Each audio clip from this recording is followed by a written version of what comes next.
بسم اللہ الرحمن الرحیم۔ السلام علیکم ورحمۃ اللہ وبرکاتہ۔ شارٹس پیچز کے پیارے بھائی اور دوستو، امید ہے کہ آپ سب خیر و عافیت سے ہوں گے۔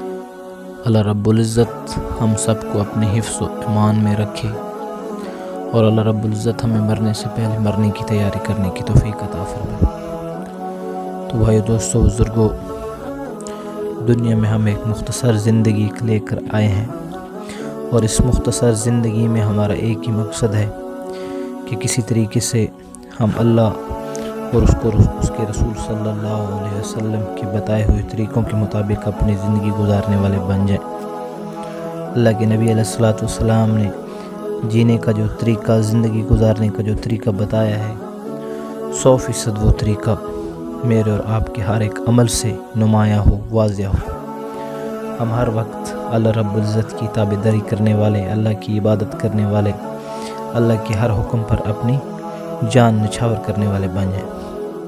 تو بھائی دوستو، بزرگوں، دنیا کے اسی نظام میں رہتے ہوئے جب بھی ہم کسی پریشانی میں مبتلا ہوں، چاہے وہ رزق کی پریشانی ہو، مالی پریشانی ہو، بیماری کی پریشانی ہو، کوئی بھی پریشانی ہو، تو اس کے لیے سب سے پہلی چیز جو ہے وہ یہ ہے کہ ہم اللہ کے ساتھ اپنا تعلق بنائیں۔ اور دوسری بات، اگر رزق کے معاملے میں پریشان ہیں تو کچھ وظائف ہیں، یہ ایسا وظیفہ ہے جس سے رزق بارش کی طرح برسے گا۔ سورۃ مزمل کی ایک آیت ہے، اور پوری سورۃ مزمل میں یعنی جب آپ اس آیت پر پہنچیں جو لکھی ہوئی ہے، ان لک فی النہار سبحا طویلا، ان لک فی النہار سبحا طویلا، اس آیت پر جب آپ پہنچیں سورۃ مزمل کو پڑھتے ہوئے، تو پھر آگے نہیں پڑھنا ہے، اور پھر سارا دن اسی آیت کو ہزاروں لاکھوں جتنا آپ پڑھ سکیں پڑھتے رہنا ہے، اور پھر سونے سے پہلے سورۃ مزمل کو مکمل کرنا ہے اول آخر درود شریف کے ساتھ، اور درود شریف کو پڑھتے پڑھتے سو جانا ہے۔ یہ ہے عمل، مختصر اور آسان عمل ہے۔